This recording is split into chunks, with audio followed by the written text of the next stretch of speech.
do it verbally? I'll do it. Okay, Chair McCaskill, yes. John Wilton, David Walker, Aye. Will Lyon, Yes. Patrick Vader. Yes. That passes unanimously. Great, thank you. Item 2 on our agenda is discussion of the preliminary operating capital budget. Helga, do you want to start with a presentation? I do, yes.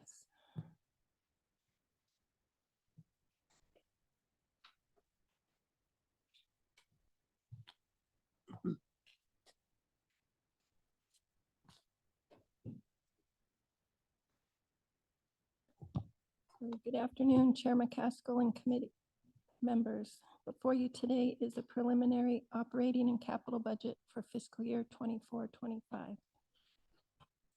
To begin with, some revenue highlights. Total general fund revenues are projected to increase 2%, or approximately $177,000 compared with anticipated current year actuals. The County of Marin estimates the property tax revenue will increase by 6.6% compared to the current year's budget.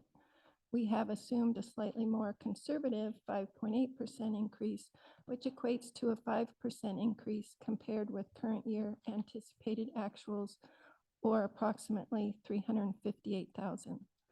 Revenues from encroachment permits and road closures have seen a notable increase. This is primarily due to a fee hike for those two permits, which was implemented earlier this fiscal year. Building permit and planning revenues have declined since the COVID-19 pandemic. This is attributed to fewer projects and smaller project sizes. We anticipate this continuing in the upcoming fiscal year. No grant funds are currently included in the proposed budget, but we are always actively looking for grant funding opportunities through partner agencies. And now for the expenditures. From the general fund, we will continue deferring the vacant police officer position through the forecast period. A 3-year contract was negotiated with both represented and non-represented groups beginning with fiscal year 23-24. The contract includes a 10% cost of living adjustment spread over 3 years with a 3% increase set for 24-25. The budget includes anticipated legal and consultant expenses to finalize the housing element site plan, complete revisions to the odds program, and general legal costs. Also, we have a one-time payment of just over $92,000 to the Tiburon Fire Protection District for a partial payment of the city's share of the deferred Section 115 expense. We have also incorporated the $125,000 one-time payment for the city's contribution toward the Martha property purchase, which was approved by council at their April meeting. Tiburon Fire is estimating a 7.5% increase in our contract cost again this coming fiscal year due to an increase in district expenditures and significant capital improvements. Continuation, and now for the capital fund, we are continuing our upgrade of the city's technology. In the last 2 years, we upgraded staff computers, monitors, and servers. And this year we are incorporating just over $20,000 to update the council chamber laptops and sound system. Both upgrades will reduce costs and increase the stability of the city's public meetings. We also plan to replace the oldest truck in the public works fleet with an EV truck estimated at $61,000, which will reduce fuel consumption and our carbon footprint. Capital project highlights for next fiscal year include continued road improvements, a retaining wall repair project on Beach Road, and the beginning phases of the seawall repair project also on Beach Road, which include design, engineering, and possible mitigation work in preparation for the large repair project anticipated to begin in fiscal year 26-27. These are just a few of the capital projects budgeted for next year. Some of these projects will be funded with partner agency allocated funds and/or private donations. And we will also be continuing the deferral of the Lanes Initiative. And now for some pension highlights. This slide shows our required payments to CalPERS to cover our unfunded accrued liability plus payments on the leaseback debt, the funds from which were used to make a lump sum payment to CalPERS, which is shown in orange. The fiscal year 24-25 UAL payment is based on the most recent valuation report from 6/30/22.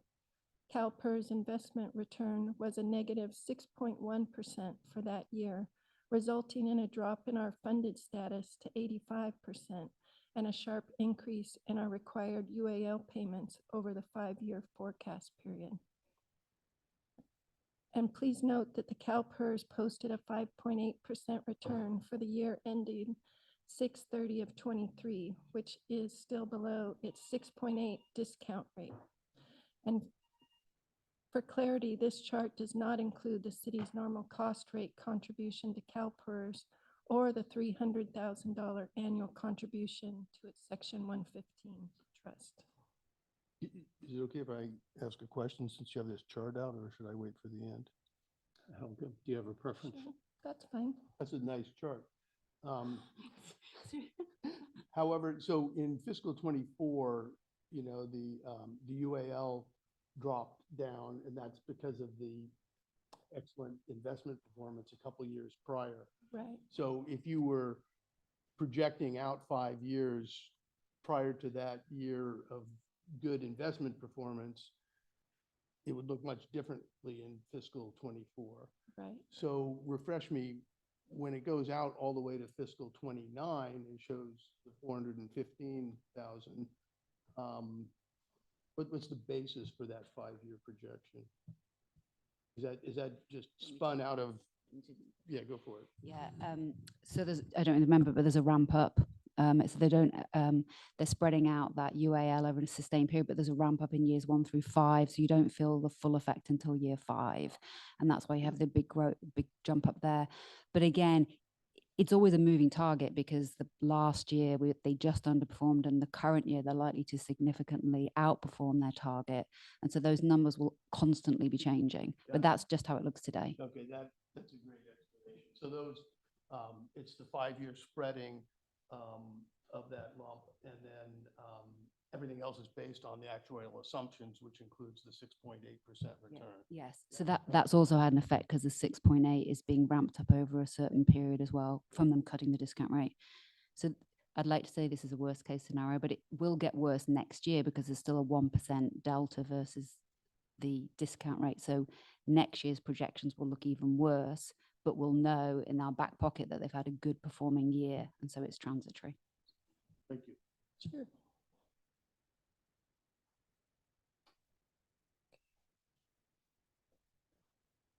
So the next is the transfers. These are the anticipated transfers that are included in the budget. We have a fire fund transfer from the general fund to the fire fund of 1.27 million. 300,000 into the 115 pension trust fund, insurance and legal reserve, 200,000, and that's to cover continuing legal expenses that are outside of our insured risk.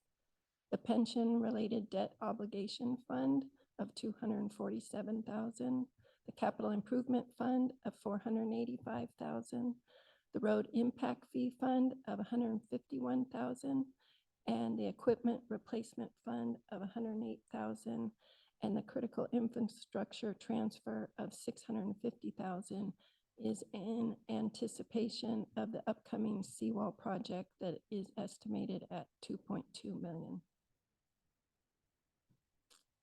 And this brings us to a summary of the general fund budget, which anticipates total revenues of 9.12 million, total expenditures of 6.9 million, and transfers out of 3.4 million. This results in a deficit of 1.2 million. However, we are anticipating closing out the current fiscal year with excess reserves of 1.4 million.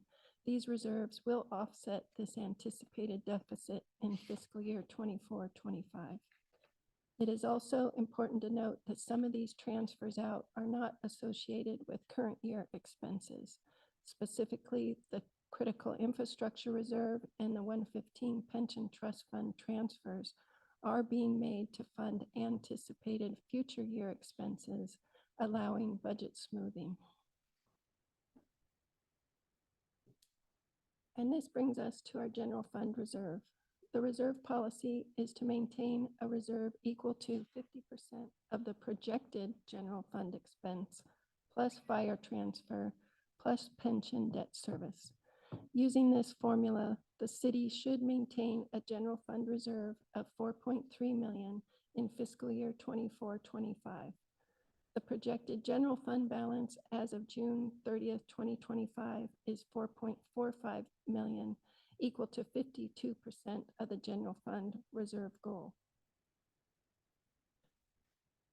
And this slide shows the history of the general fund's actual ending fund balance, the fiscal year 23-24 estimated general fund balance of 5.65 million, and the 5-year projections. The green line reflects the council's reserve policy goal. And as you can see, the proposed budget allows the reserve policy goal to be met for the next 5 years. And in summary, just a few highlights of the budget. The general fund reserve policy is met over the 5-year forecast period. We are continuing with our contribution to our 115 pension trust fund. We're contributing to the critical infrastructure fund in anticipation of the 2.2 million seawall project.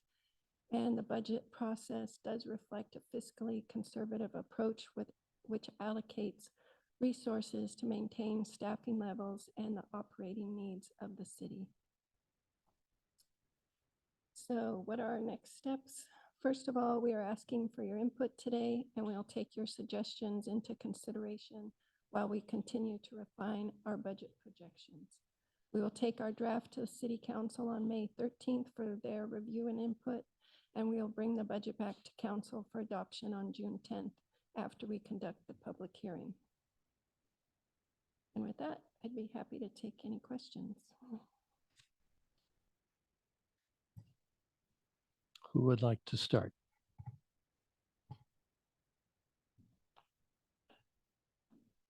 No volunteers? I'll start if you'd like. All right. Yeah, this is a lot of work, and so thank you, Helga and Robert and all that were involved. It's excellent. I went through some different lines in it, but I also took a historical perspective and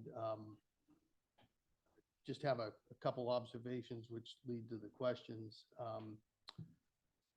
Page 14, there's expenditure history, and then up through the current fiscal year estimate and the recommended budget. And there's some pretty significant swings in planning and building. And it starts the period at 1.1 million, then it goes to 1.3, up to 1.6. And then in the budget, it's coming down to 1.3. And I noticed that there's also a similar tracking of the other contract and outside services for planning. You know, they were $50,000 back in 21, and then they got up to $500,000 in 22, 23. And my assumption would be that that relates to projects and the reviewing of planning and building and so forth. Yeah, so those expenses had to do with the housing element, consultants for that. And then also, you know, we were in staff was working on the housing element. So we also had a contract planner. So that expense was part of that under the consultant line item.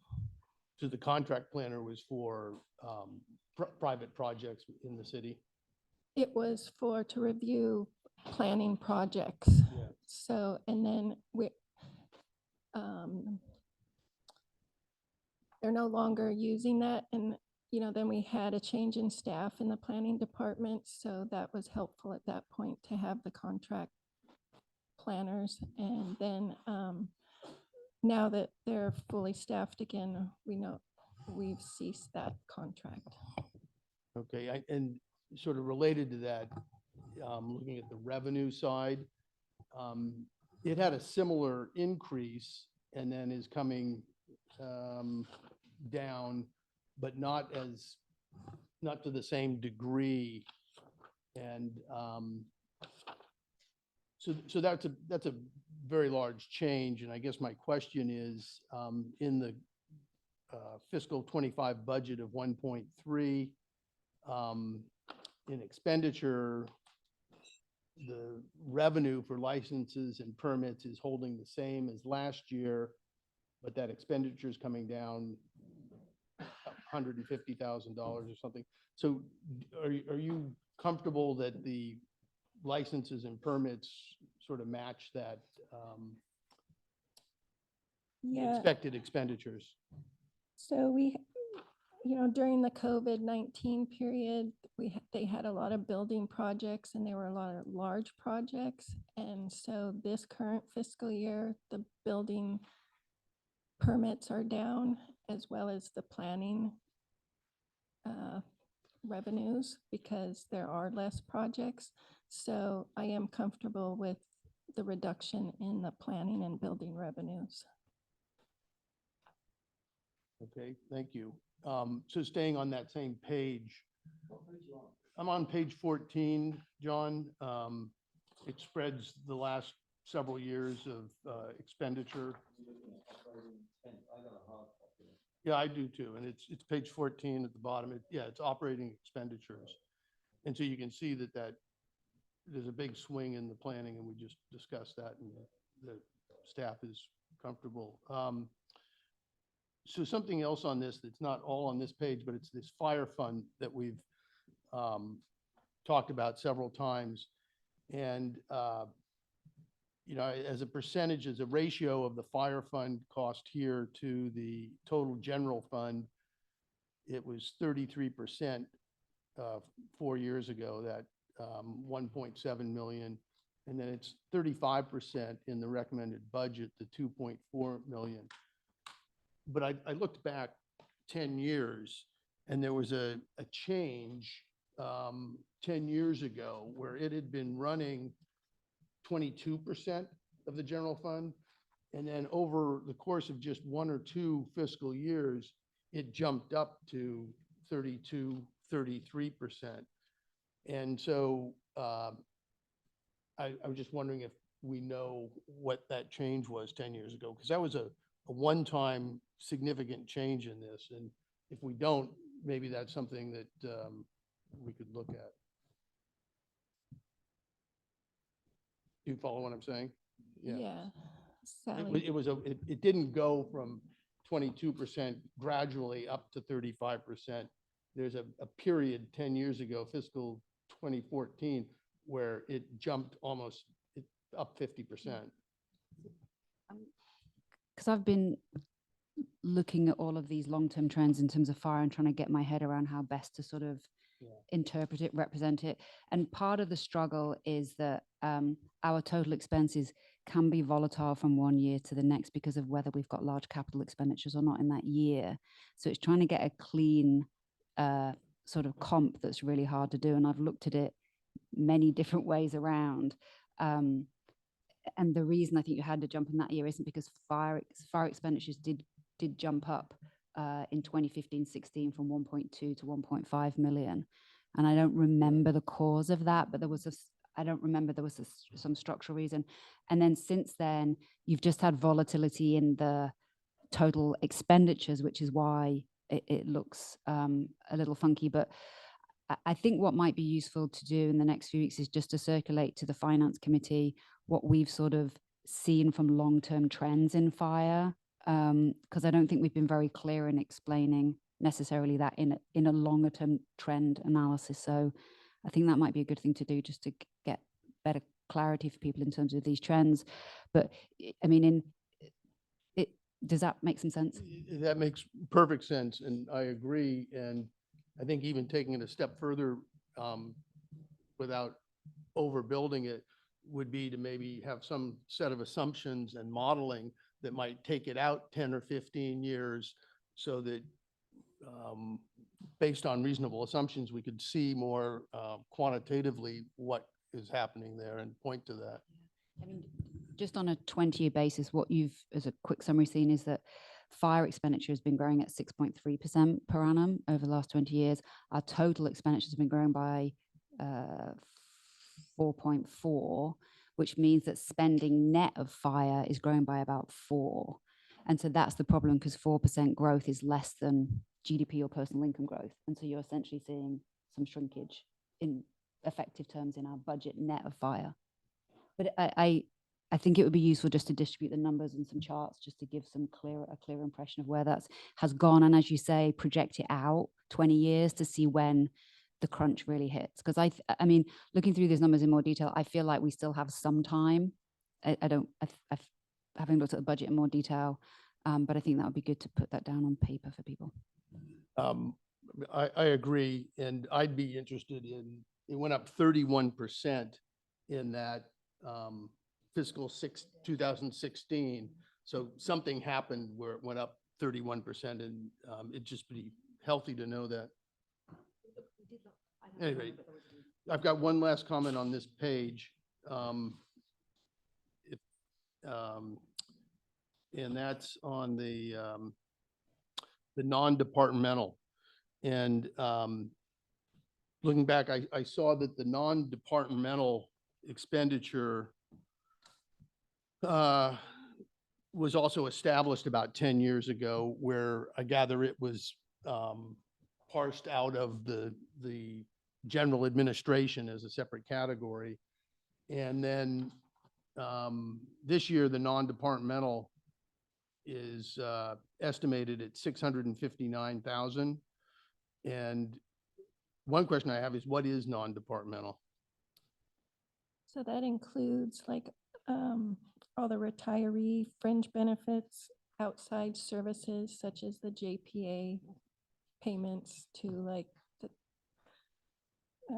Richardson Bay Regional Agency, LAFCO, the Tiburon Peninsula Traffic Relief. You can see the details on page 27. It shows what all the expenses are. Oh, yes. The Martha's property contribution is there. And all the insurance premiums for the city. So that's where it goes from 659,000 to a next year budget of 867. And the largest chunk of that looks to be the Martha. Right, and then the PERS for the retirees, that went up. Is that the 86,000? Yes, So all our other PERS expenses didn't go up anywhere near that degree. You know, they might have gone up, whatever, 5% or 10% or 15%. But this went from 5,000 to 86,000. right, because last year we had just a minimal UAL payment. And so this coming year, it goes way up. Okay.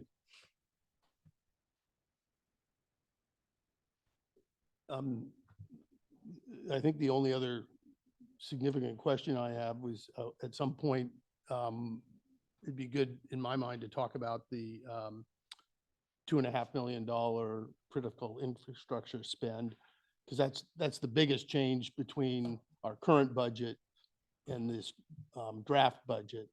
From last year, it wasn't in there, and now we've got $2.5 million. And I'm all for infrastructure, especially if it's critical. And but just like we took a real deep dive in pension a few years ago, this is even a larger dollar amount to some extent, and I think we should understand it. I'd like to understand it. Might as well do it now. Robert, do you want to just kind of give an overview of where that number comes from, what it's for? Sure. So in this current fiscal year, we had a budgeted line item for an assessment of Beach Road. If you've driven Beach Road, you'll notice that there's several retaining walls, some on the uphill side, some on the downhill slope side that you can't even see. And a few of those retaining walls, Tony and I have noticed over the last few years, and some residents have pointed out, hey, I'm concerned about this retaining wall. It looks old. It looks like it's maybe failing. What's the risk here of it failing? So like I said, we had a budget line item this last year to have an engineering report, geotechnical report done for the entirety of Beach Road. So that would start all the way down from Main Street and go up to Beach Road where it intersects with Belvedere Avenue. That report, really I'd say didn't rate everything in terms of, 0 to 100 in terms of priority. It just gave a rating, this is a priority number 1 through priority number 5. So Tony and I, for our budgeting purposes, it was important for us to know where, perhaps some of the vulnerabilities and needs are in terms of our long-term budget, and also where some of the short-term needs are for Beach Road. And part of that process and that report included an assessment, like I said, all the way down on Main Street. That area, Beach Road, where we have our seawall, came up as the highest need, number 1 priority in terms of comparison of all the other slope stability, perhaps issues that are on Beach Road. And they're recommending, Tony, you can correct me if I'm wrong on this, but they're recommending that we take, over the next 5 years, we do a fairly comprehensive project where we stabilize the seawall on Beach Road. The sections that have not been stabilized back in 2019, it's about maybe 1,000 linear feet or so, by installing a group of sheet piles in the ground, securing those to the wall, and then preventing that wall from rotating outwards. And there's, this isn't something new that is a surprise to us. We've known through the Committee to Protect Belvedere Seawalls, Levees, and Utilities that this was a vulnerability, a threat. So like I said, it wasn't a surprise. We have an engineering solution through going through all the design and review process for that project. It's just where that fit in terms of urgency was the unknown. So this report helped us understand where we need to spend our money and when. And the budget that we have currently is a 3-year budget. The first year would be developing plans, specifications, and engineering around this structural support of Beach Road. And then years 2 and 3 would be construction, either a phase project where we do it in one phase, wait a year, do another phase if that's preferable to the community, or to save on economies of scale, do the entire project in one shot. There is still obviously a lot of research and analysis that needs to be done. Obviously, the engineering work needs to be done. But thankfully, a majority of all the environmental impact work has already been completed through the recent EIR. So I wouldn't say a project is necessarily streamlined and ready, but we're fairly close. And the sum of those costs is the 2.2 million that David referred to. That's correct. And that's a budget that we work collaboratively with, our own city engineer, and also Miller Pacific Engineering and then Stetson Engineering to better understand, peel out from the larger project what just the stabilization component would cost for that segment.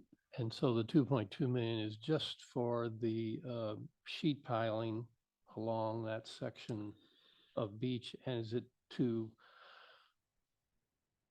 install sheet piling at all sections along there where it's not yet installed, or only certain sections where the vulnerability appears to be greater? My understanding is that's the entire length. Is that right, Tony? Yes. So there are 3 different sites that they've focused on, but their mitigation recommendations involve basically that whole section from Main Street to the yacht club. Yeah. And this is just the structural component. It doesn't include any above ground improvements other than sidewalks that may have to be replaced in kind after the work is completed. It's not a seawall necessarily, increasing the height of the seawall like the project contemplated. Are any of the private owners along there? At one time, I had heard that they were planning on raising some of those houses along there. Is that happening, or going to happen, or is just kind of something people have talked about? Yeah, there was discussion of raising those houses when the city was more aggressively, I guess, pursuing and had that project to increase the height of the seawall. And in addition to bringing up the height of Beach Road next to the seawall, there would be an elevation of those structures on the upward side. Tony, But at the not moment, for- no- not for this nothing's project. moving forward on that. so my question there is, if you're anticipating that this does the sort of infrastructure seismic upgrade effectively, and it's only costing 2.2 million, that seems a much lower price tag than the 10-ish, I guess, 8 million that we were anticipating would be assigned to Beach Road. So what am I missing here? What's not being done with that? I understand the seawall's not being done, but that wasn't included in the final Measure D plan. So what is not included? You know, Robert might be able to speak better to what you know how the project was parsed, but I believe that as you get to the yacht club, the work becomes much more complicated. There are a lot more utilities, there are a lot more buildings, and so sheet piles that are driven into the ground next to those buildings will have a lot more work surrounding that aspect of the project. Yeah, and that's my understanding as well. The areas that we're talking about improving don't include any utility connections that were really complicated. Whether or not that amounts to the differential or the delta of 8 million, I'm not sure how to address that. So this doesn't really provide seismic protection that we were looking for, but what it does is it stabilizes the seawall against general aging. Is that a more until all of the seismic areas are completed? Is that a fair representation? It does both, but right now it's only addressing the parts of the road that are actively looked to be failing. So the seismic aspect of it is the depth of the sheet piles, and so these sheet piles will be driven to the 40 to 50 feet depth for seismic upgrade, but it doesn't go the length of the road, and the part of the road that's not being included in these repairs is the difficult part. Right, and if you don't secure an entire wall, then it's not secure at all, is it? I mean, it's still, if there's an earthquake plows through, if half of it's strong and half of it's weak, doesn't it still collapse?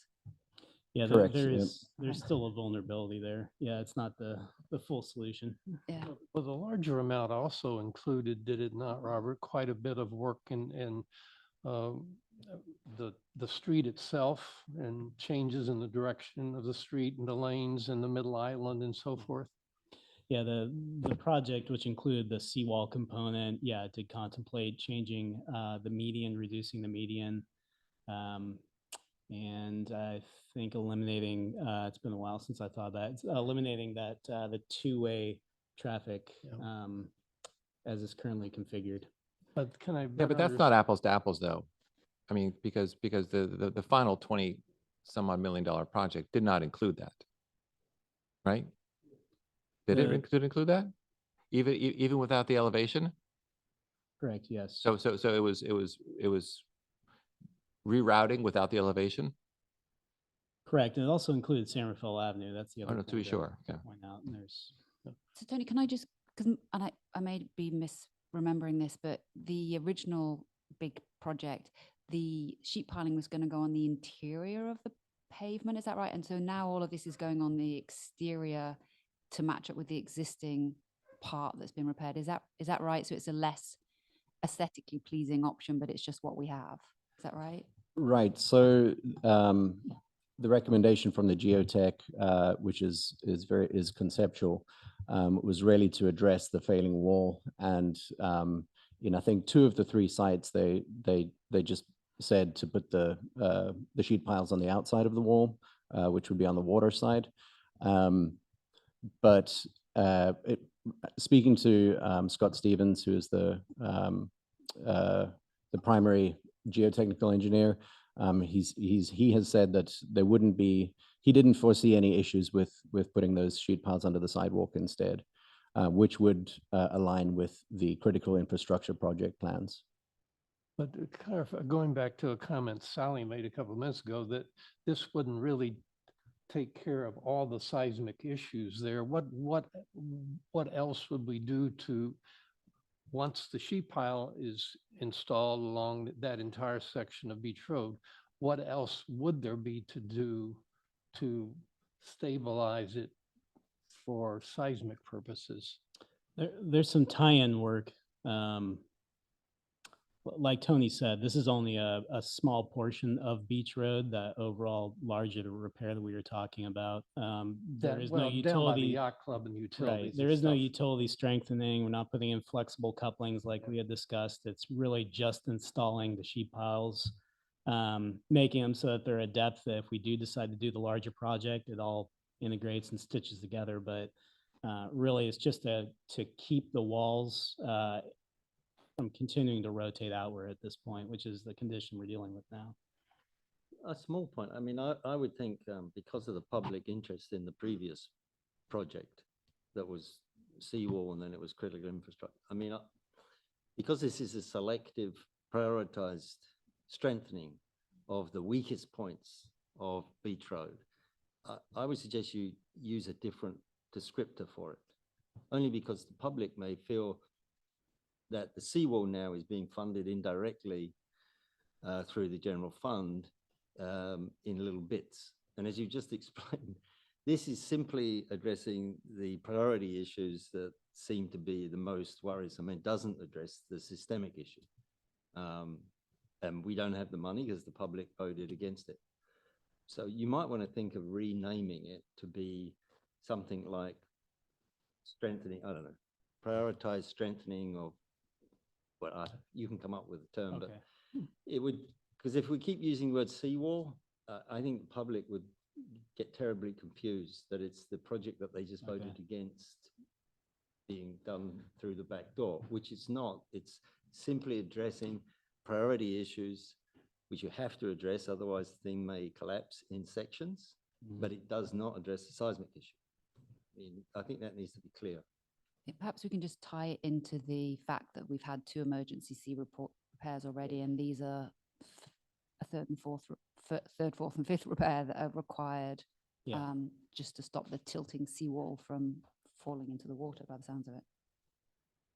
Well, and to be clear, Sally, if my memory is correct, when we were talking about the larger project, we always described the sheet piling as something that we were going to have to do no matter what. Isn't that right, Robert? It wasn't like after the fact we say, well, what do we do now?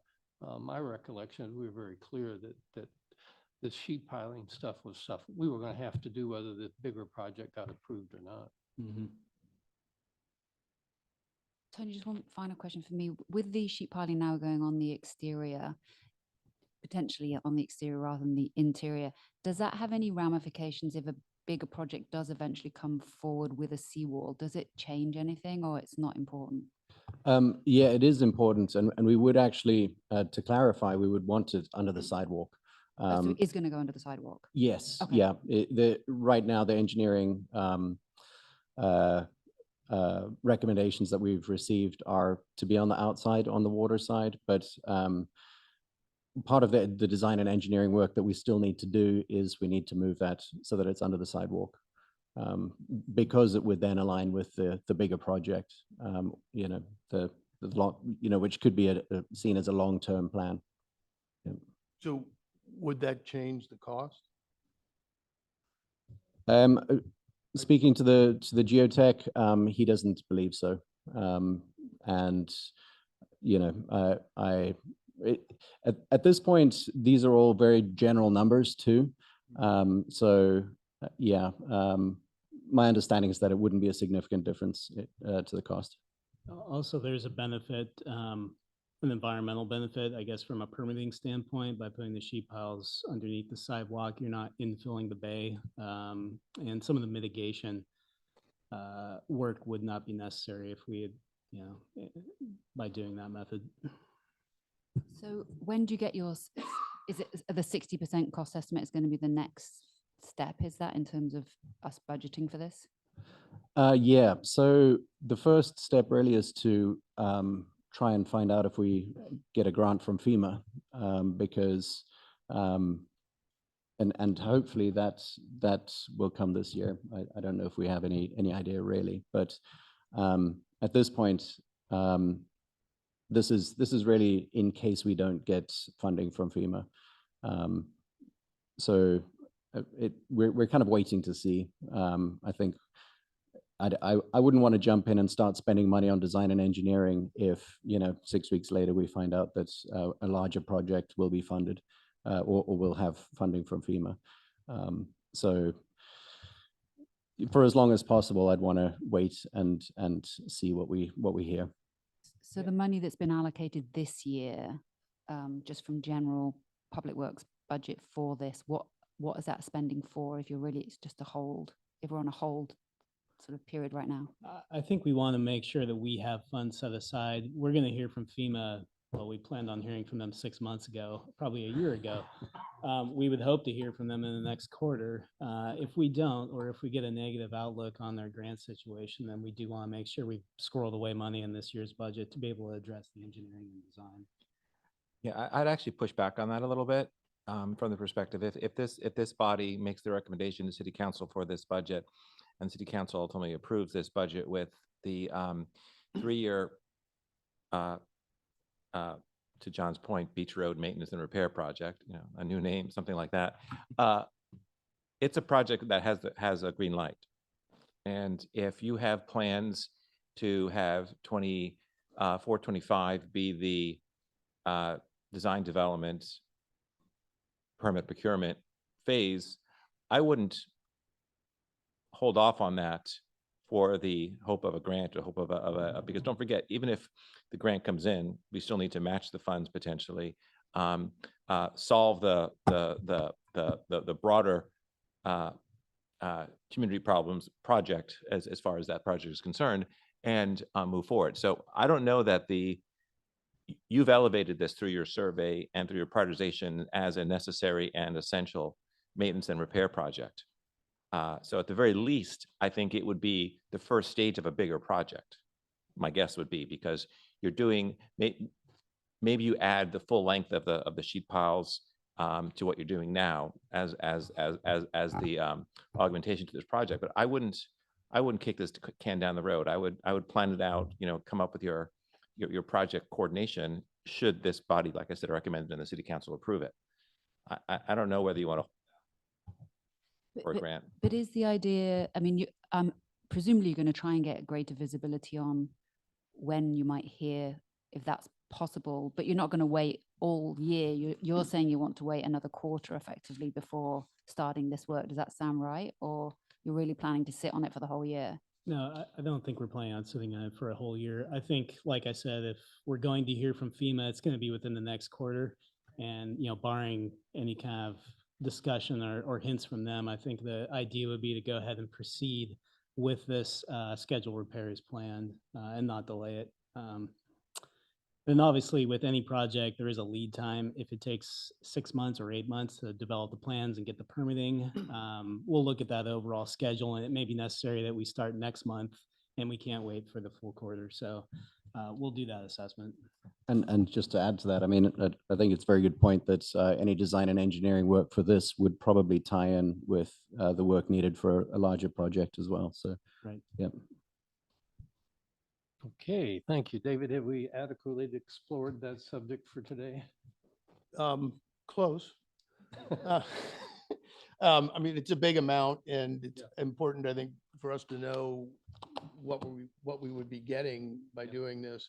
And I'm interested in, from a financial standpoint, not necessarily in engineering, but the two go together as we talk about a larger project. And so just to be clear on this, what's in the budget and is being proposed, does that solve the sheet wall from Beach and Main all the way through to somewhere near the Far Cottages or something like that? I'm just to understand what Answer that time. this is. Yes, and basically it's a dotted line on a map at this point. So it's not, it's very general. But I believe that it's from about Maine to past China Cabin, a few hundred feet past China Cabin. Okay. And not being an engineer, but I guess I would gather that the assessment that was made by the engineers was not for the weakness and vulnerability, was not based on cost, but it was based on engineering where it is weak. And the closer you get to the Far Cottages and the Yacht Club and all that, you're into the toe of Belvedere Island. So from other projects, it's inherently more stable there. So what I'm trying to get my head around financially is that if this is done and you've got it scheduled for 3 years from now, essentially in the 26, 27 period, that it's going to have a long life expectancy, that it's going to dovetail with something that might need to be or desired to be done in the future, and that it does make a difference. It's not that there's a weak link and therefore it doesn't matter. It's in fact might be good for 10 or 15 years until you do something more significant.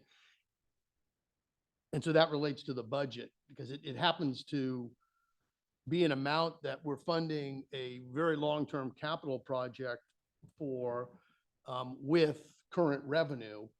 And, if it turned out to be 5 million instead of 2.2, then that could change the whole formula as to whether you want to do it with current revenue or you want to do it maybe when the 250,000 a year we spend for the pension debt is retired, and that could dovetail with a longer debt for a project. So that's important. That's what I'm trying to understand. And should I be, and I know you have more work to do, but should I feel comfortable financially with all of that?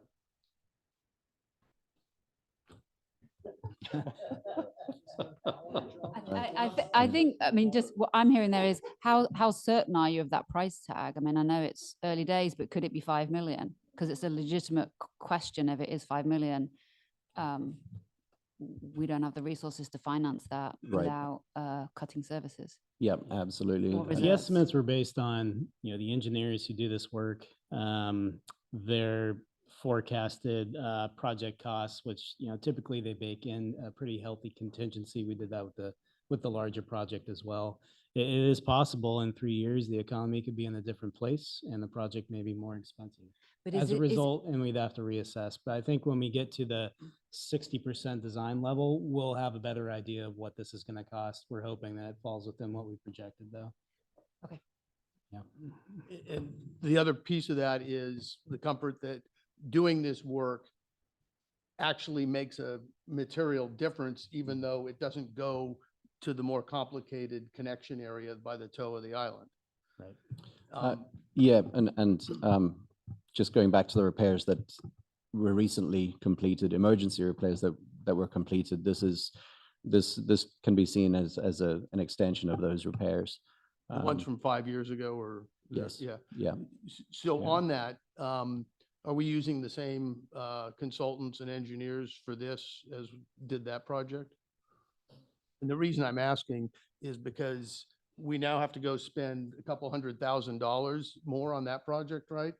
And I'm wondering, if they should have known that steel corrodes before they finished the design of that project. Yeah, and they did actually alert us in their plans and engineering specifications for the project when they installed the emergency repair that you're going to need. This contemplates a bigger project in 5 years. We're understanding that you're going to be capping this as part of your seawall project.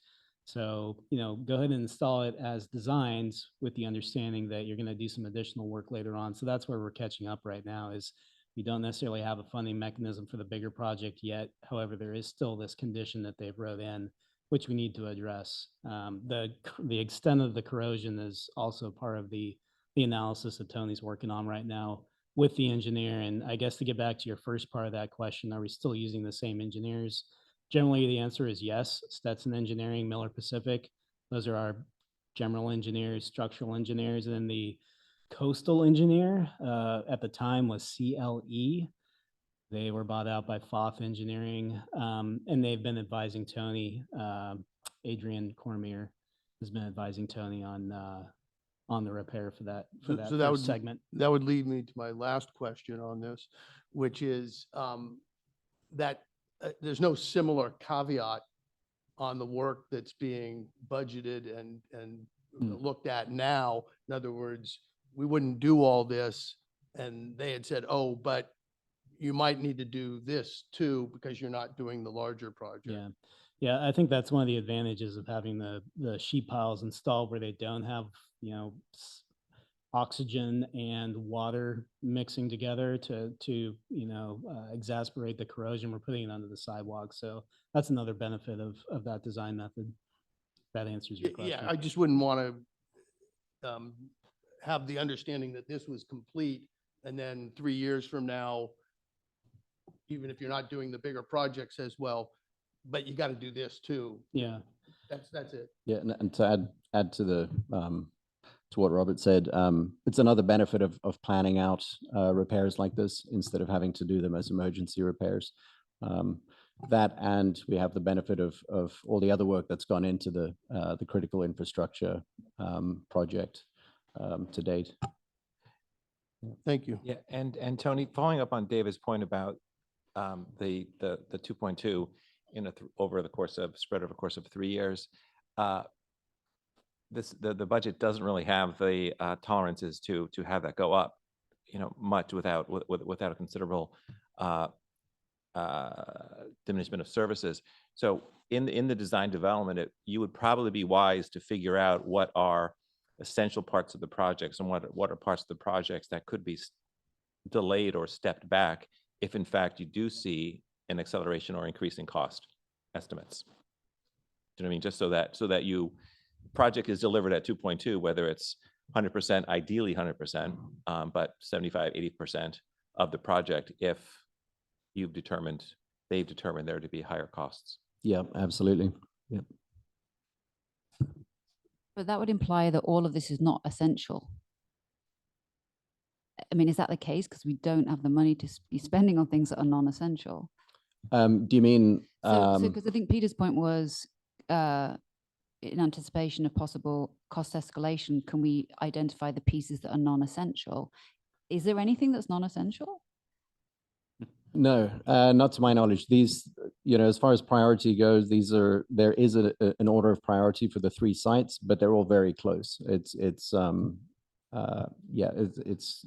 differences between them aren't great. But if we did have to choose, if we would have to go back to the engineers and ask them, which, it's something that we definitely would not want to do. But if we were forced to, we might have to reduce the scope of the project. Right, but I think the discussion then would revolve around whether that's a legitimate temporary use of reserves, because that's the whole point of reserves, is when you've got those, like we did the first time with the emergency seawall repair, we drew from reserves and then refunded it over the next few years. So my sense would be if this project goes up to 5 million and it is actually essential, you just end up spreading that cost over 6 or 7 years, and you might have to pull from reserves for a few years. Yeah, and that's, hopefully we don't have to start crossing those kind of bridges. But yeah, absolutely. At this point, we anticipate that it's, from our understanding from the engineering estimates we've received, that's just over 2 million is adequate. Okay, other issues with respect to the proposed budget? John? Yeah, I'm going to move away from that. I just want to, an idea would be that once you know about FEMA, once you get more estimates of the engineering and priority, you could come back, put this in the budget, but then come back with a status report, right? Because there's a lot of things you can't answer at the moment, which is not your fault, because you don't have the information. But you could commit to come back to, I don't know, this or the council with a continuous status report when you feel you have something substantive, significant to underpin it. It would be a way of doing it. Moving away from that, when I look at the whole budget, and not the specifics. I have some comments on some specifics, but what worries me is this budget is in deficit, to 1 point something million, as you pointed out, Helga. And we're able to finance it because we have reserves above the targeted level and we're drawing them there. And so when I look at it, then I think, okay, what's the next year and the next year? Then you have these 5-year projections, which are based off just general percents. So, one thing would be an explanation or story around why next year is 1.x million in deficit, but the following year, we anticipate we're back on an even keel. And, that comes about from the percentages increases you put into the, when you go into the annexes, you start looking at the dollars. So one thing I would think would be useful, like in this covering memo, would be more of an explanation about why things will improve in the projected years so that we get out of the one, because this is one of the only years we're running a pretty significant deficit. So I'd want some more narrative around why the following years, we're not going further down the trajectory of bigger deficits. So you can sort of try to piece it together by going through all the annexes, but it would be useful for you to think about what are the main 2 or 3 drivers that give you comfort, that we're going to turn this around. Yeah, I agree. I think that would be a good idea. Sure, I can do that. yeah, that would be great. And then on the presentation, when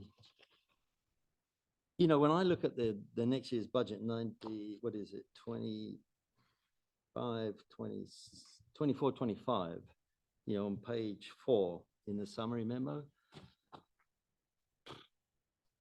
I'm a bit like David, that I like to look backwards in order to look forwards.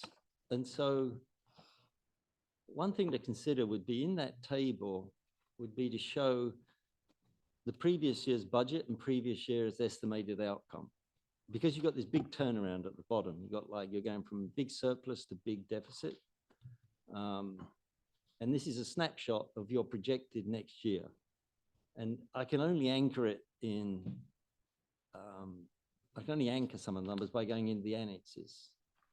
And, that might be okay, I think, for the council who want to, should remain at a higher level. But I think for the finance committee, you might want to include a little bit more in this table so that when I look at your projected year, like on page 4, I can see what were you budgeting for this year, the year we're in, and what's the outcome.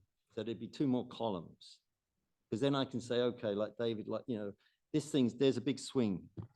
And this is where it is. The only way I can find the big swings is going in the annexes and going through it. So you might want to think about that way of presenting it. Okay, Yeah. I can do that.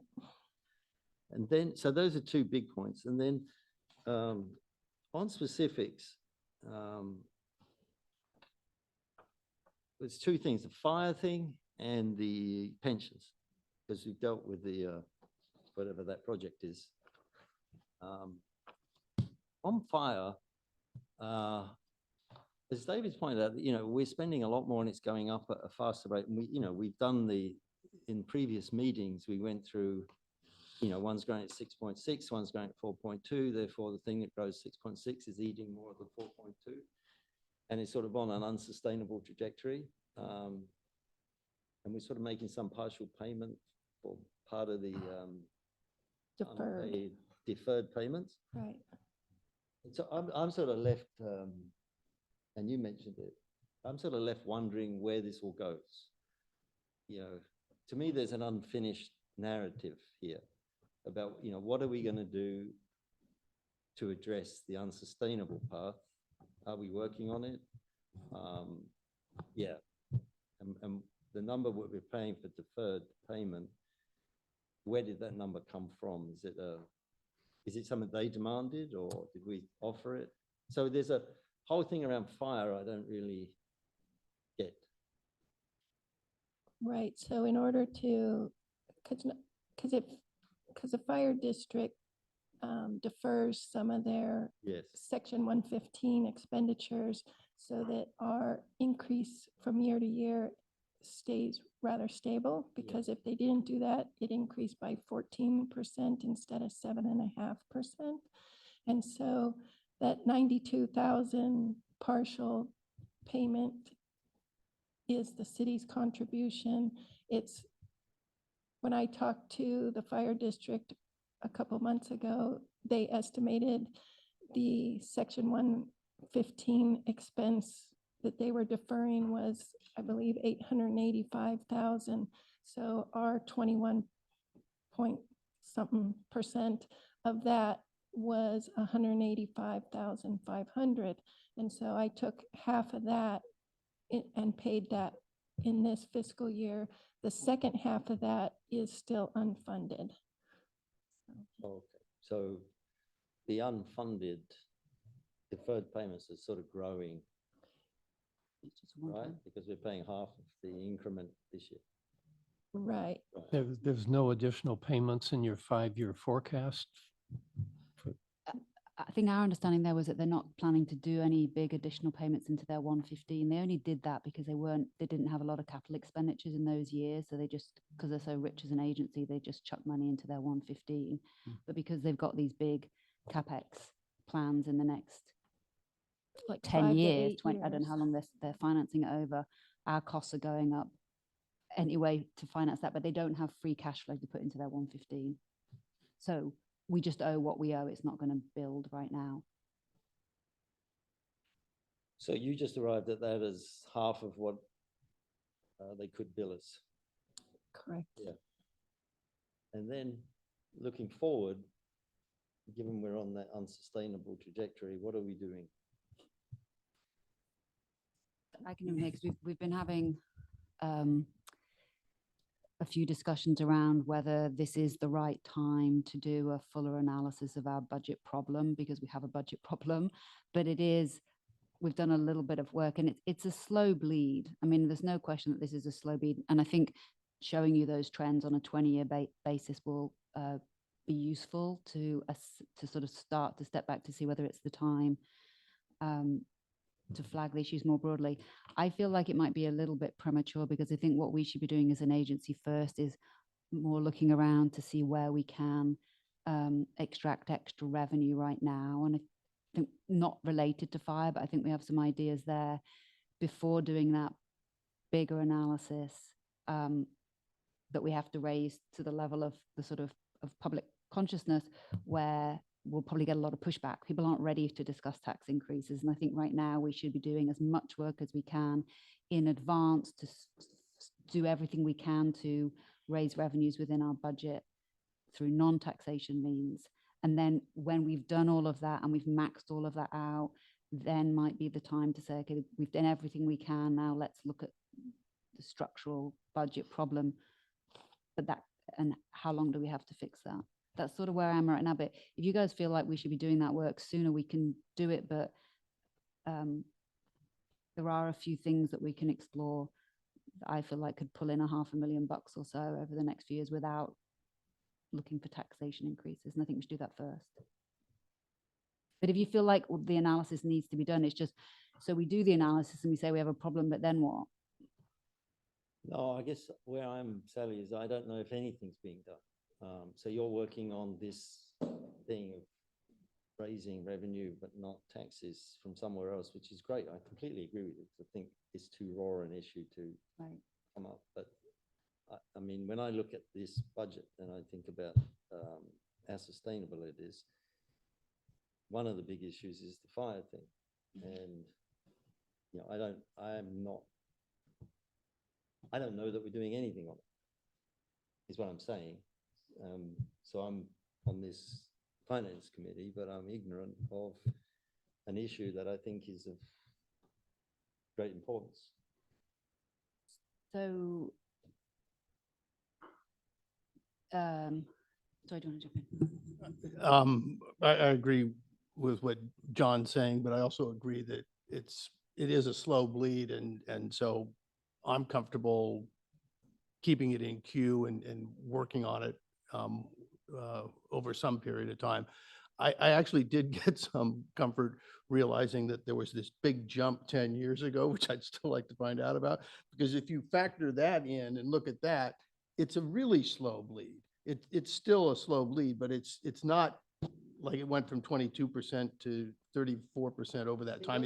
There's a one point in time where it jumped. It wasn't when they changed the formula, because there was a time, when we did the work before, there was a change in the formula. So there's a couple of elements, like I'd like to try to understand that. And then I do have just one other question. I could ask it later, but does the fact that the fire district has this big cap X, does that impact their the funds that we will be paying them? Yes. Yeah. Yes. How much? 21% of what they spend. Yeah, so as I understand, one thing that they've already done is that they've reactioned their $75 parcel tax, which was dormant. So that automatically they're passing on an extra $75 per property to us effectively if they're spending that amount. But I think we don't know yet what their debt funding, what they're planning to debt finance and what they're planning to we don't know what that flow looks like. But the fact that they're saying you should anticipate 7.5% a year from now on sort of tells you that our costs are going up at an accelerated rate. So maybe what I can suggest, because are we meeting again next week or not? Is that, because maybe we can just put together a quick document on fire generally before next week so that you guys can review that and have a better sense of what that looks like today and what that might look like in 20 years time. And we can answer some of those other questions that you had. I can help work. I know you're like, what are you committing me to here? I can help that for you. That's together with you. That would be great. So get us more up to speed.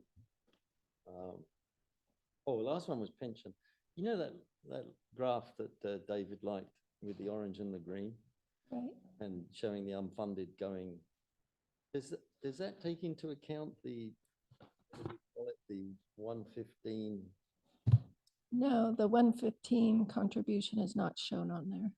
So, yeah, I'm not a pension guy, but would it be true that the unfunded portion of the pension is less than that shows because we have this other fund that we've created to try and compensate? No. Yes and no, because they're using a 6.8% discount rate and we're using 5.8. So at their 6.8% discount rate, sure, the UAL is less, but we're being more conservative. So no. Right, but if I drew that graph and 115 makes their numbers valid because we're putting the money to make them valid. We don't believe their assumption. Yeah, our goal still is on a No, I know the 17. goal. Yeah, I was just trying to think with that graph, if I included the 115 money that we're putting aside, the unfunded portion of the pension must be less than shown on that graph. If you use all their assumptions, not the 5.8% that we came up with. Yeah, but if you use your 5.8 and you include the 115 trust fund that we've set up, would that graph change? Yeah, the UAL would go up. Okay.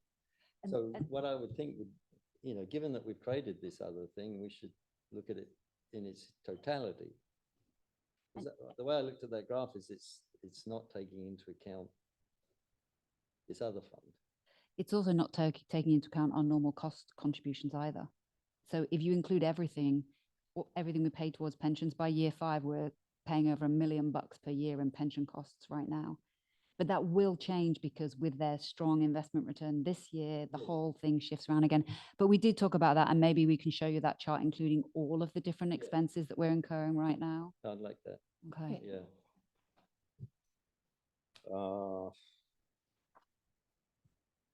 Yeah, I think that's it. I think the biggest thing for me would be an explanation of why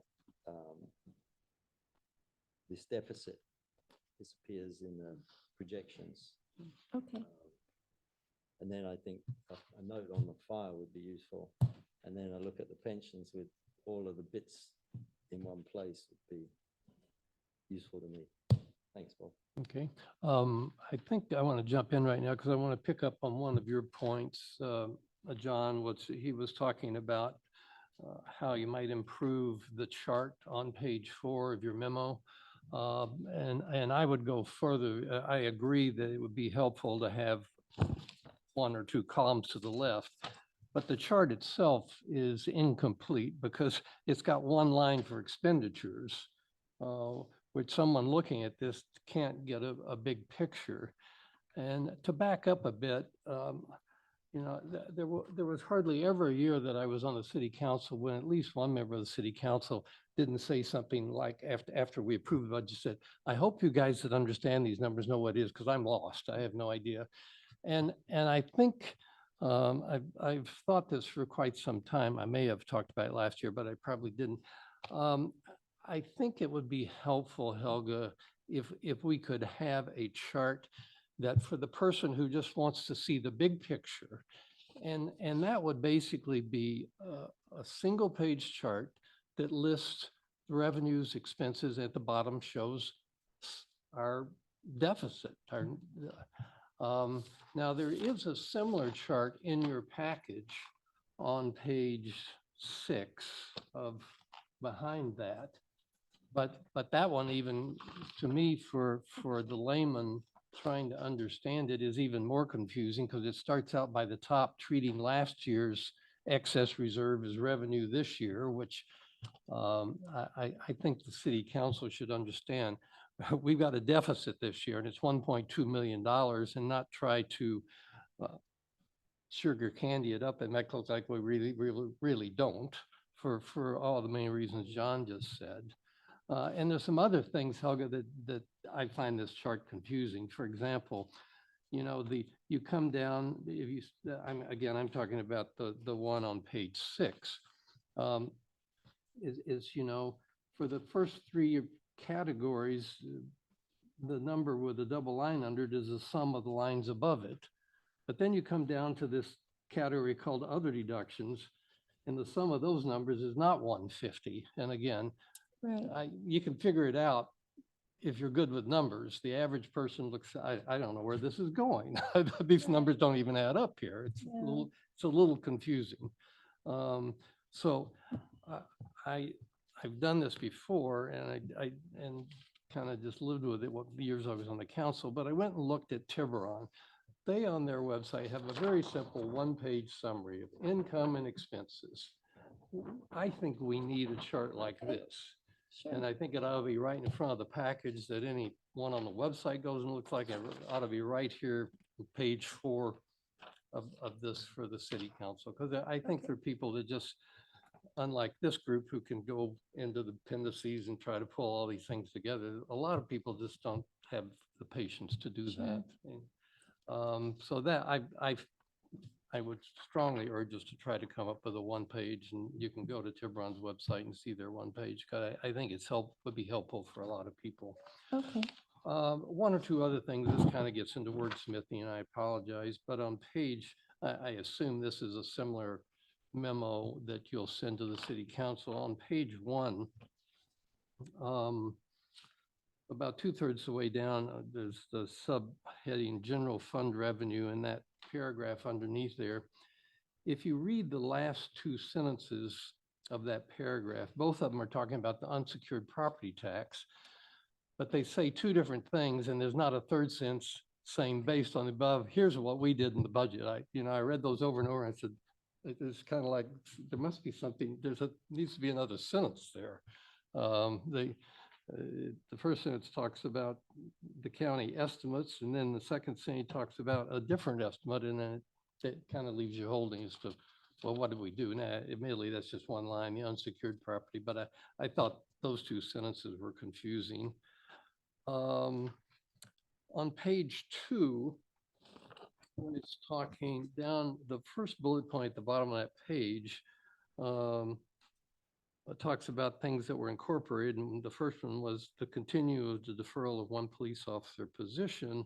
This position is part of the police department's succession planning.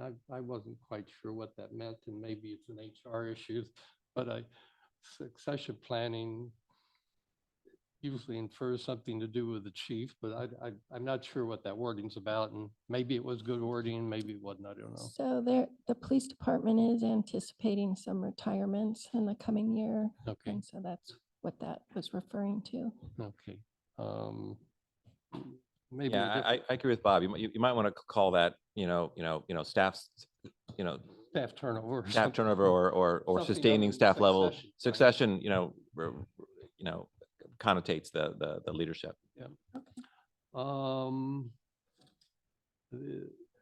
and I agree, on page 3 where it refers to 2.2 million, I agree with the other comments earlier. It might be good to get something in this document about a little more detail, that 2.2 million, and not just assume everybody kind of knows what it is. But I would add, but just I wouldn't call it the upcoming seawall project. No. Mhm. If we're talking about wording, I'd call it something about the priority. I think Mark has some words, but because the seawall project has a history and it means something much Yeah. bigger than this. Mhm. So, sorry, Bob. Carry on. Yep, nope. And that's it. So, others, comments? Patrick, Will, Peter? I don't have any additional. No additional comments. I'll comment, I think, in a bit on some of our cash. Peter? Yeah, I have a couple of quick questions. The 5% property tax increase versus the county 6.6, that's just an approach towards conservatism. Yes. Okay. And on the construction permits, and I think David brought this up, both from the revenue side and the cost side, you've held it flat from 23, 24. Have you contemplated or included any Mallard building permits? I assume not. I did not. because- In talking with the planning director, it would be at least a year out till they But- might pull any kind of permit. But arguably, that's well within the 24, 25 fiscal year, Right. potentially. So that's, double check that. And also contemplate the, if I see it correctly, you've pulled out any sort of CTL fine benefits. I'll say it that way, right? Right. We don't usually budget for those. But we have changed our CTL process, which would have a implication on construction permits. If the same cycle were to present itself, it wouldn't have the upside associated with the CTL fines that we currently sometimes see, variably year in, year out. It would be a flatter, appropriate schedule, and maybe it's premature to budget for that. I can acknowledge that, but I'm gonna put it in the back of your mind because Okay. with that same cycle of permits, it will yield a different schedule. But I agree, it's probably premature for 24, 25. Are you talking about the fines or something else? No, we've turned it more, going forward, current projects Yep. have a fine structure. Going forward, it's going to be a permit reactivation Yep. process. So it'll be if someone pays $20,000 for a permit, to get that extra time, they're going to pay another X amount of dollars to continue their permit. And Which- you're talking about budgeting those. Budgeting additional fees, yeah, those- Not the, those- fi- those not the revenues. fines, just the additional. fee. Exactly, Yeah. exactly. Because we arguably know the terms of projects and where it could be. And if it's 20% of the projects get extended, we can probably do it that way as well, something along those lines. But I agree, it's premature for this budget. And to John and Bob's point about the simplified financial statement, I would also make sure that you reconcile an expanded chart on breakdown on page 4 with the pages 10 through 15, which is the detailed, summarize that and make it so that they can be reconciled in some form or fashion. Sure. And Helga, I would say you did a great job, both of you. I mean, there's a lot of information, but you have to go backwards and forwards Right. to his point to reconcile things and make sure that, one of our jobs is to make sure it's all Sure. adding up. Sure. And, That's not a criticism. It's what- I appreciate the comments. Okay, I just remembered one other question. There was some place, I don't know if it was in your memo or somewhere else, it was talking about there was a budget for an outside consultant to review our fee schedules. which struck me because on page 2 of your memo, it said that we just underwent an overhaul of them in March 21. So I was kind of curious as to the Yeah. quick, okay, Yeah, explain that to me. it's really a separate thing. The fee schedules that were really encroachment permits and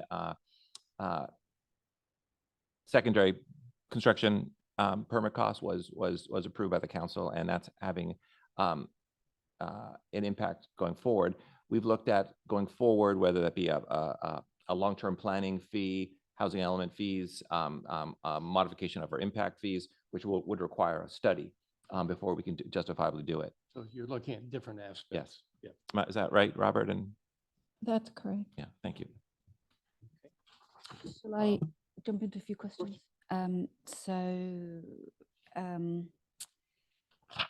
The first question I had actually was, which is, because I agree with all the comments that have been made about how difficult it is to understand our financial statements, and it drives me batty every year. But the first question I had for you, Helga, is the way that you present the this page 6, is that a GASB requirement? I don't believe that page is a GASB requirement. I think it was something, my understanding. inherited it. Yep. I inherited it, so I've just kept it in, but Yeah. I'm happy to change it. Because I do think, because I the first thing I wanted to actually say was the improvements that you've made on explaining the capital expenditures is a huge improvement, and I appreciate the work that's been done on that, because we used to get this 75-page document of nonsense that didn't make any sense, and I think Tony's done the work on this, so that's already a great improvement in terms of how we present the budget. But I know it's probably not, there's not enough time this year, but I think it would be good to step back and look at taking time over the next year to figure out how to present this more effectively than we do right now, because it is a bit of a mess. And I know it's an inherited mess, but I think that we should take the time to do that so that a lay person, not just this committee, can understand it Sure. more clearly. So I think that's work that should be done. But I mean, the comment that you'd made, Bob, about us trying to present it like Tiburon, my understanding is that it's all of this is so complicated because the 1.2 million deficit that we're talking about isn't strictly a deficit, because 300 of it is a reserve for pensions, and however 600 is a reserve for something else. So that's not actually an expense. So it's complicated. And so if we were going to present it the way that Tiburon's presenting it there, I'm guessing it would ignore those transfers and we'd have a much lower deficit. So, But you can footnote Sure. or asterisk a couple of things that point out those big reasons why the number is negative. yeah, I agree. Just my concern, so I think we can try and make some changes, but I think we need wholesale changes, and I just don't want it to get even more messy before it gets cleaner, if you see what I mean. But I think the work can start. I had some specific questions, Helga, and one of them was on page 18. I see there that health insurance costs are going up by about 23%, which is $120,000 extra a year. That's a big chunky increase. Is that just an increase in premiums, or can you explain what that increase is associated with?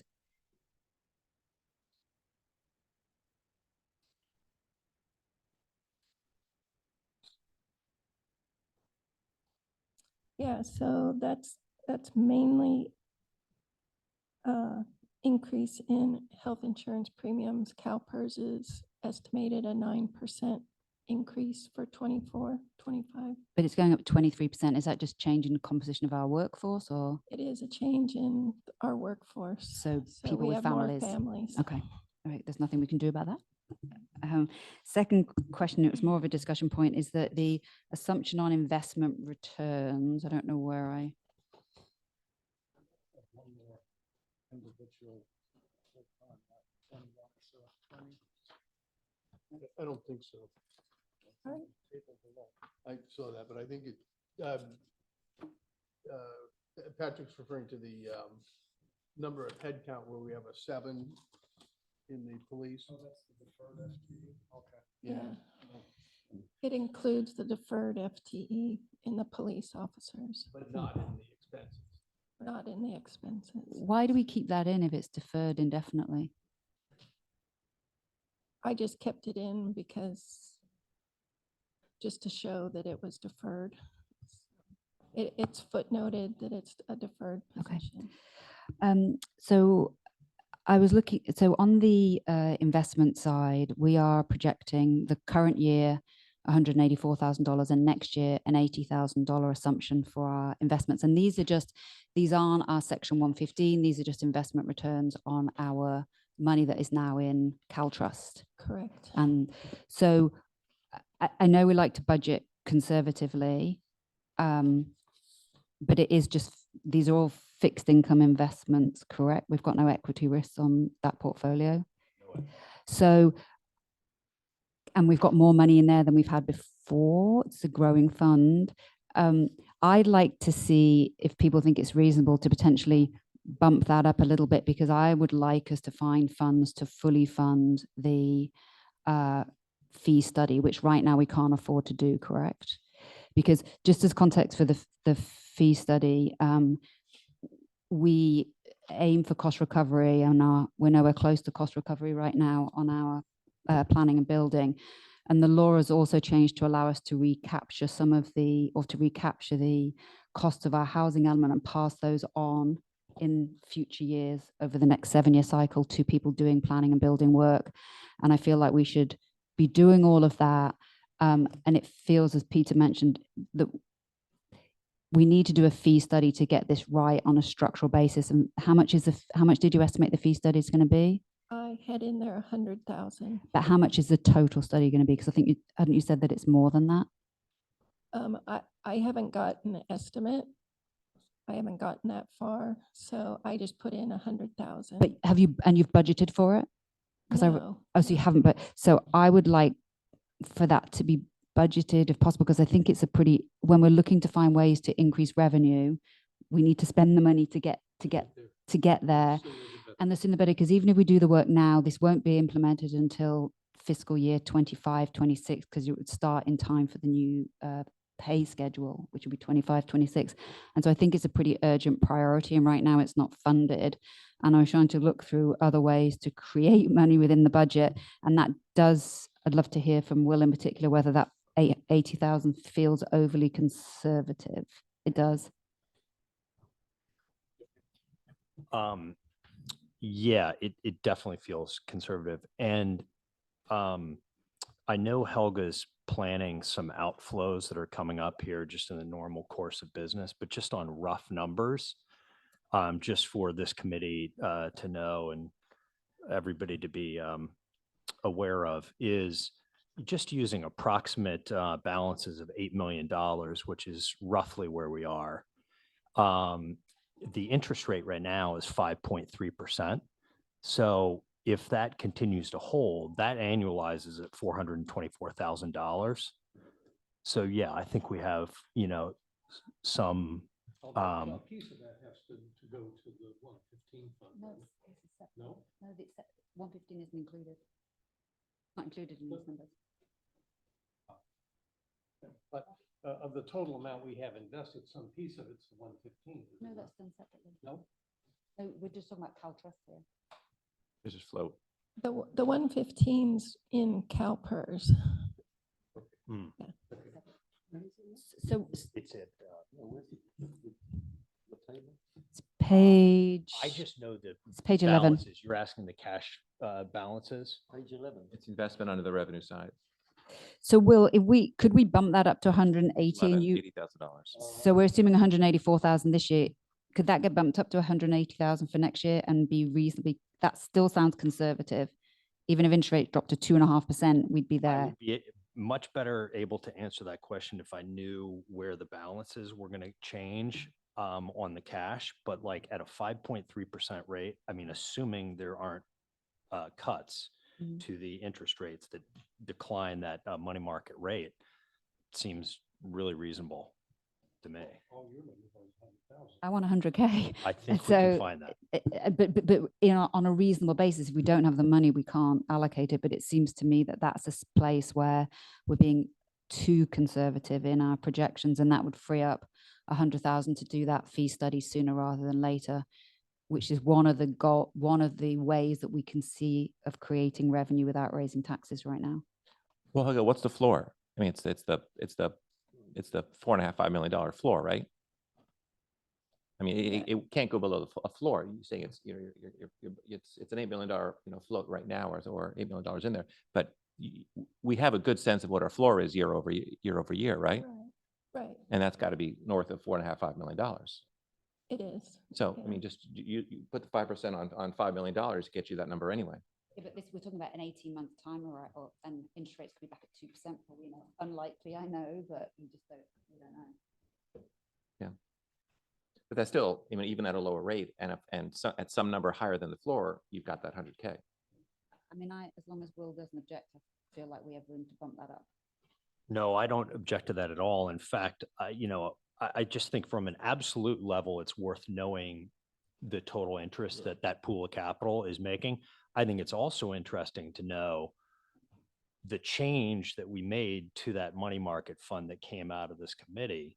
The net uptick there is effectively a spread of it averages 1.2% or so versus where we came from. So that's $94,000 of found money from taking no additional investment risk. So I would offer that up there as well, just as a positive variance. And that's why we like you.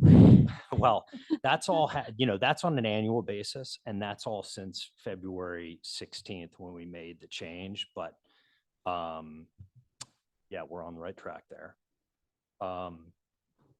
And happy to allocate that 100K to a fee study. I do also recall we had conversations on this committee about where do we want to allocate some excess capital, and there was numbers like accounting services to support Helga and team for $46,000, tech upgrade for the website, which is $20,000. Those two in sum are less than the positive variance, just shifting money to the different money market products. So, and the other thing I wanted to mention about the fee studies, I understand right now all of our back office is done in a very haphazard way in relation to planning, building, finance, and everything, sort of different systems.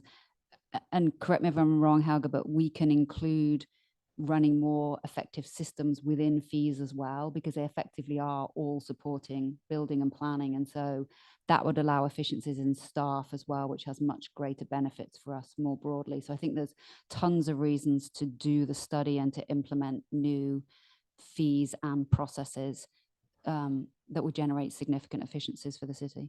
Right, that's correct. And Helga, I think that 100K is a bit high, but I through our housing element work, we were in touch with Tiburon, who did a study like that. Let me do a little legwork and see if I can get some more information with you on that. Sure. Okay. Well, to some extent, I wouldn't tie the two, Sally. I'm fully supportive of funding this fee structure study. But I mean, we got a projection of 1.2 million deficit. That's a general fund deficit. That's not an income deficit, right?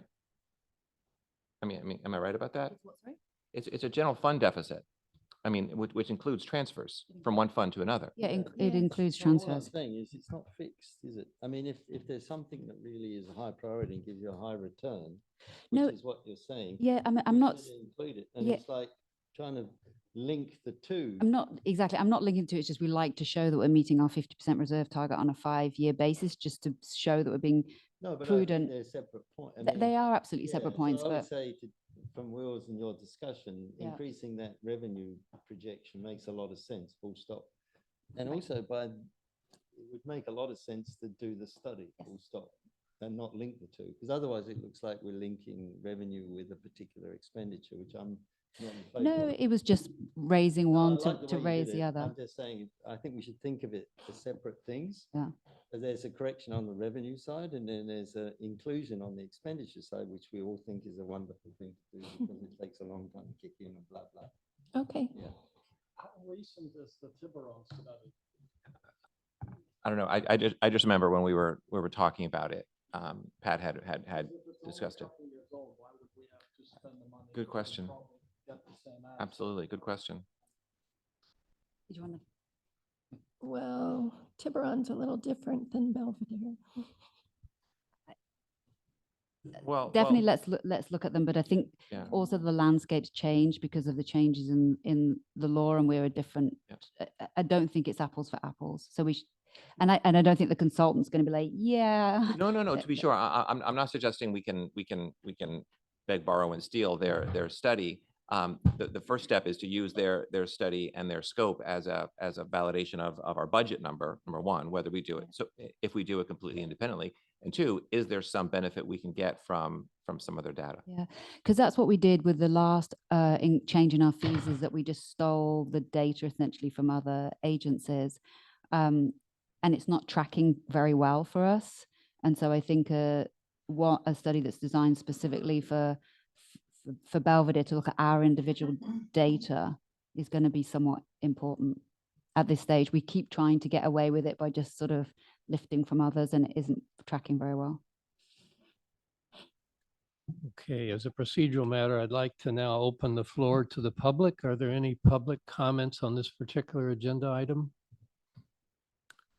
Seeing none, we'll close that section and bring it back to the committee. Do we, there was a question earlier as to whether we are going to meet again a week from now.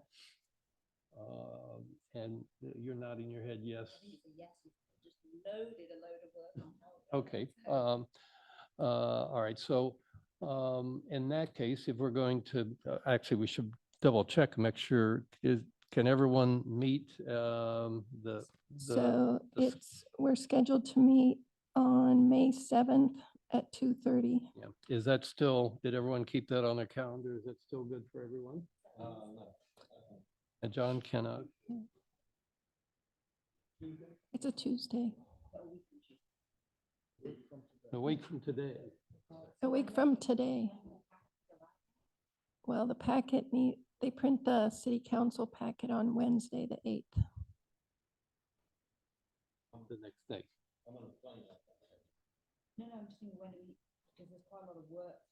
So, oh, I would have to send that out Thursday afternoon. Yeah. What has to go out this Thursday? This is a special meeting, Helga, Well, it's for a the special finance meeting. committee meeting. Could we advertise it for Monday? The 24-hour lead. So Robert just pointed out that this would be a special meeting, so then it's 24 hours. So I could send it out on Monday. So you'd have to send it out by 2:30 on Monday. Correct. Okay. All right. So I can only attend virtually. We'd still have a quorum. As long as everybody else besides So, yeah. Patrick and John cannot be here, but the rest of us can be, so we'll still have a quorum. So in that case, do you need us to make any statement today as a committee, or do we just wait and do that next Tuesday? Next Tuesday. Okay, all right. So if we have another matter on our agenda, if there are no further comments or discussions on the budget, item 3 in the agenda is discussion regarding the review of investment allocations with CalTrust. Helga, do you want to lead into that? So the item number 3 is just the quarterly investment report as of March 31st, 2024. And this does reflect the change to CalTrust that was effective February 16th, 2024 was when I transferred the funds from LAIF to CalTrust. So I believe Will is going to take it from there. I've already shared a lot of my thunder, but the only other point that I will make is, we talked to State Street, who I believe is the portfolio manager for CalTrust. And, when talking about some of their longer portfolios like LAIF that we came from, they talked about the longer portfolios being like the Titanic, and it just takes a long time when you're changing course to shift the direction of the ship. And we're starting to see that if you look at what was the variance from money market when we started to a longer maturity product, which was about 1.3% when we started. Now it's under 1.2%, that difference between money market where we are and a longer maturity product. Those will eventually, I would assume, continue to come together, forcing a decision at some point. Do we want to lengthen out maturity? Right now, we're not getting paid for that. But that's a coming decision. If the Federal Reserve stays on hold and keeps that short-term rate stable for the rest of this year, this may be a 2025 calendar decision. But I just wanted to flag that's something that Sally and Helga and I are looking at, is this decision. Does it make economic sense to shift out and lengthen the maturity? And the framework that we discussed with State Street was trying to match our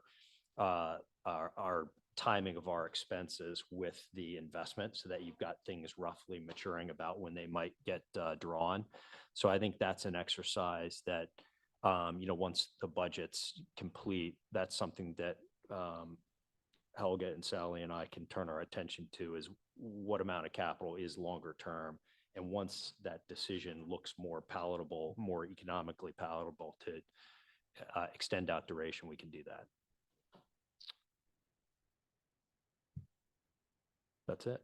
So the proposal is to continue as we are. Yeah, it's exactly continue as we are. We are with what's at CalTrust is 100% in the liquidity fund, which again is yielding 5.3% and has a stable NAV. So meaning net asset value. So it's not going to expose us to principal risk.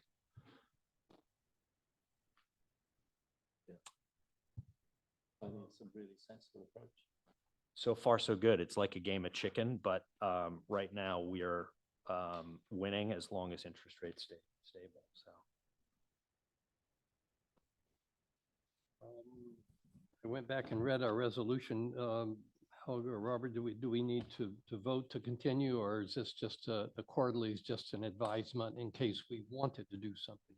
In which case we don't need to vote on anything today. Correct. We don't Good. need a vote. All right. Open the floor to the public on this particular subject. Any comments from the public? Hearing and seeing none, I will close that section of the agenda and we come back to the remaining items. Is there any additional items we need to talk about today before we adjourn? Hearing none, we're adjourned. Thank you, Helga. Thank you. good job.